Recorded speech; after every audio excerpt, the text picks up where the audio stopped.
welcome to Soul Talk with Rabbi David Aaron and Leora Mandel. Rabbi Aaron, today I want to talk to you about Jewish guilt. And the reason why I call it Jewish guilt is I was thinking about the fact that there is this concept. For some reason, as Jews, we often feel guilty. We often think of the mothers laying on Jewish guilt, and it's a thing, putting those two words together. So the truth is, guilt is a big topic as it is, I think, in the world at large, because it's a very heavy burden to carry. We're often trying to sort of examine, should we feel guilty? Should we not feel guilty? How to let go of guilt. But specifically, the idea that there's this connection between the words Jewish guilt. What is guilt? What should Jewish guilt really be? And how do we deal with the burden of guilt that we so often are carrying and really would do sometimes better to let go of? Right. Well, I often say a little joke before I start my classes to people that don't know me, and I say a little bit about myself, and I say, actually, I did not grow up in a Jewish religious home. I grew up in a very Jewish feeling home because I always felt guilty, so I knew I was Jewish. And I get some good laughs on that, but the question is the fact that you get good laughs on that shows that you really hit something that people resonate, that there is something kind of like Jewish guilt. There's this feeling of guilt. And for a lot of people, Judaism is a guilt trip and not a spiritual journey. And I would say much of my teachings, my writings, my own journey has to kind of liberate myself from doing things from Jewish guilt and doing things from a place of a desire to take a spiritual journey. So, what is that Jewish guilt? Well, first of all, I would like to talk about the good side of it. I mean, guilt is that a person that's guiltless is a very scary, dangerous person. They don't feel any guilt. They don't have a conscience that's saying, hey, that was not the best you could do. In fact, that's really bad. It's conscience, and our conscience is hitting on us and reminding us that we could do better. I think, though, there is a certain energy in some of the Jewish world, at least, of a tremendous amount of ambition for greatness, ambition for perfection, for excellence. And we feel guilty when we don't live up to when we don't step up to that plate. And that's a dangerous thing. So when guilt is, it's kind of like the light in my car that lets me know that I have a light in my car that lets me know I have a flat tire. So I'm really happy because I wouldn't have known. And sometimes it means the tire is actually low on pressure. So that's a good thing. This light goes off to let you know something's wrong. Guilt should be that light. Now, if I say, I don't like that light, it annoys me, even though I have low pressure in my tire, I'm going to dismantle that light. That's not a good idea because that light is there to help me it's an indicator that something's wrong. But if it's flashing all the time and there is enough air in the tire, that's not a good thing too. And now we're just becoming neurotic. So the question is the guilt, everything has to do with dose. In our tradition, there's something called attributes in Hebrew, midot. And the word midah, which has been translated as a character trait or an attribute, literally means a measure. And what makes it into a good attribute or a bad attribute is the measure. It always has to be just the right amount. The cake needs sugar, but too much sugar will wreck the cake. Not enough sugar will certainly wreck the cake also. It's such a good example of thinking about those dummy lights. They call them dummy lights on the car. I don't know why they call them that because they're actually such an important warning sign. And you're right. If it's there to warn you and give you a heads up, hey, check in, there might be something you need to fine tune here, fix, change, repair, then that's doing a good job. If it goes off too often, then it's too sensitive, there's something off with it. And just like the car, you can't keep functioning that way, always paying attention to it. I think that's where guilt actually becomes this burden. So that definitely answers to the question of sometimes, yes, I did something wrong, and it's actually healthy for me to feel bad and maybe even a little guilty about it because that might help me make a change. But I was thinking that sometimes we feel guilty if we haven't made someone happy, or we make a choice that someone else doesn't like, or someone we care about is upset with us. And maybe sometimes it's because we did something wrong, but there are so many different kinds of guilt that we have that feeling without it necessarily being that we did something wrong. Why is it that when that's the case, we're still feeling that guilt? Well, actually, I think we are feeling guilt because we said did something wrong, but the problem is we actually didn't do anything wrong. But we're holding ourselves to a standard that's not fair. And, we talked about this before. There's three businesses. There's my business, your business, and God's business. And the problem is we don't mind our own business. There's certain things that this is not my business, and I feel I failed because I stuck my nose in somebody else's business, and I'm trying to own somebody else's business. That's already very dangerous and very, very unhealthy. So I think we need to practice self-compassion, but the self-compassion has to be contextualized within a sense of clarity. Like, is it my responsibility to make them happy? That's a crazy thing. I was speaking to a rabbi and asked him what is the mission of Jewish life, of living a Torah life, and surprisingly, he told me that our goal in life is to make God happy. I don't know where he got that from, but I don't think that's a healthy. I don't see that sourced anywhere. Like God needs me to make him happy.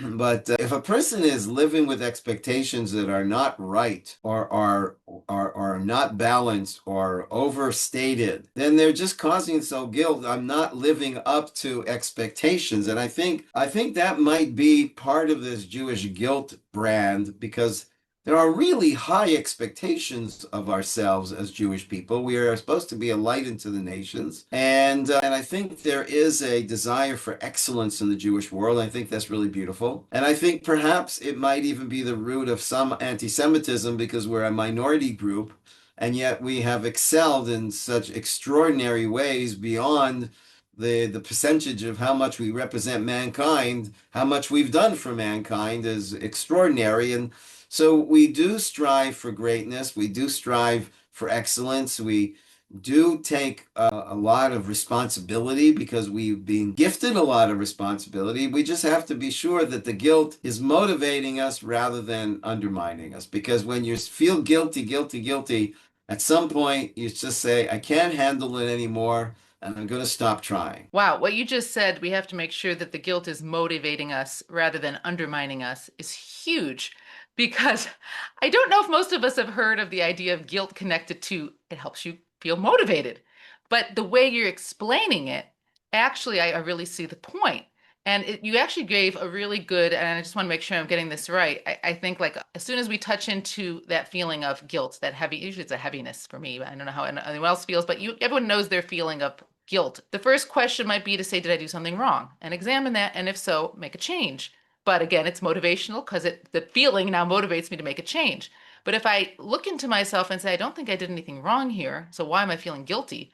Then you gave the next step is, am I in somebody else's business? And then that might answer might possibly be yes, right? I don't want another person to be upset with me, maybe, even though I did nothing wrong, but that's their business if they're going to be upset with me. And as long as I've examined my side of the fence and I'm okay with what I did, I made a choice that was right in the situation, then I should sort of let go of some of that feeling of guilt. Does that process seem to be the way to work it through? Yeah, yeah. I think it's hard for us to say, I did an honest effort. I was genuine, authentic in my intentions and my effort.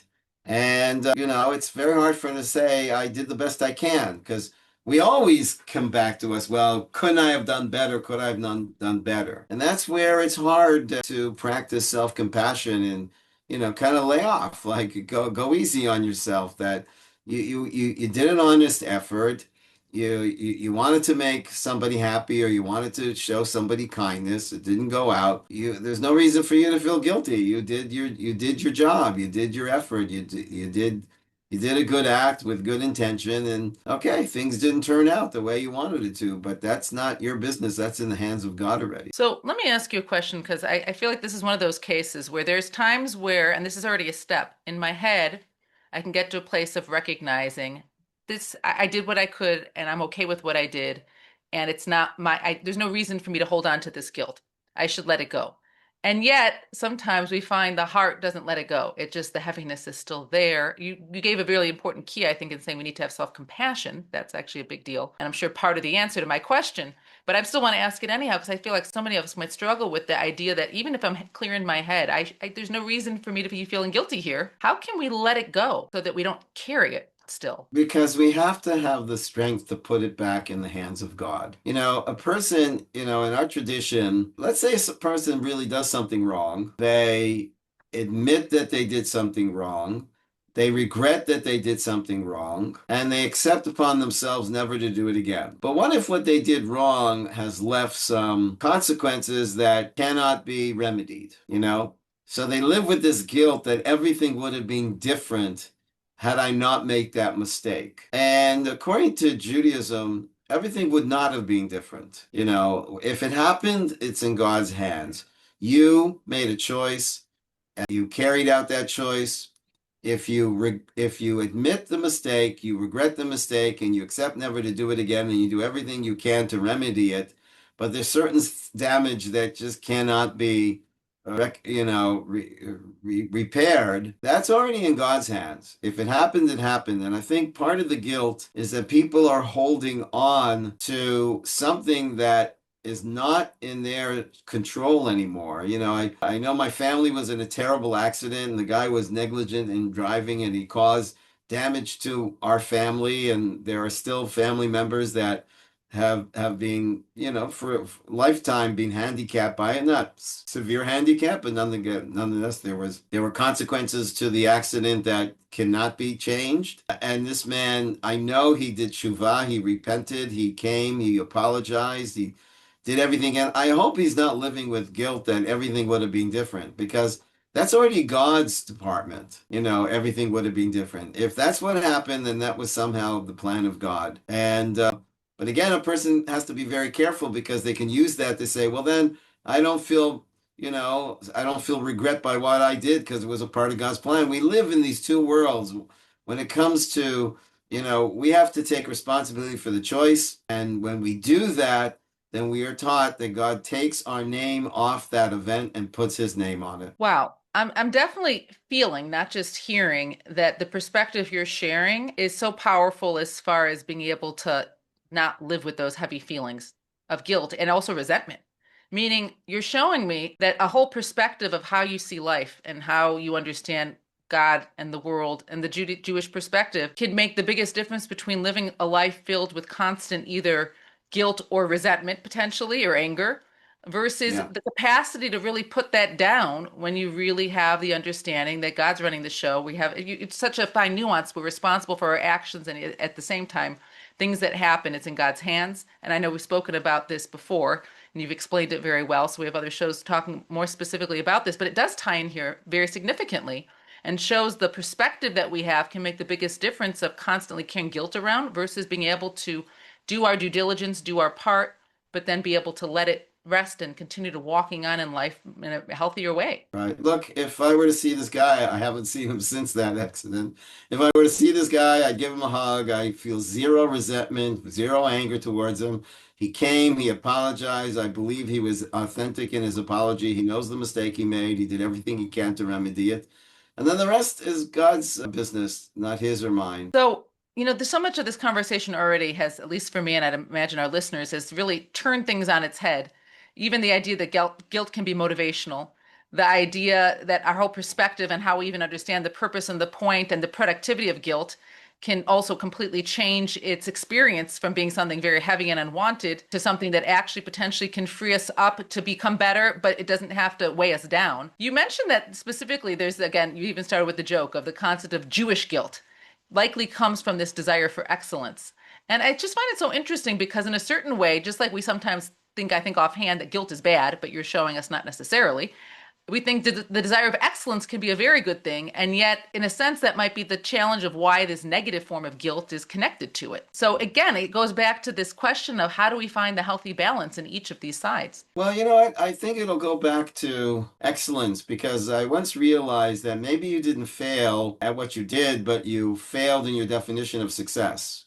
I think sometimes our failing is that we've failed at defining a better success or a more genuine success. And so I think the problem is that if people are feeling guilty that they didn't accomplish what is excellent, maybe they've got the wrong definition of excellence. Maybe the excellence they should have focused on was their family relationship. So the business didn't work out, but they didn't sacrifice their kids for it. It's, things are a lot more complex and nuanced. They're not black and white, but it goes back to balance. It's just guilt's a good thing, but not too much and not too little. You know what you're really, really showing me is that if any of us listening are a person who tends to carry guilt, we really have to go back to certain fundamental belief systems that we may not even be very conscious of, but seeing how they play out. Because every time you undo that heaviness of the guilt, it comes down to a certain belief system.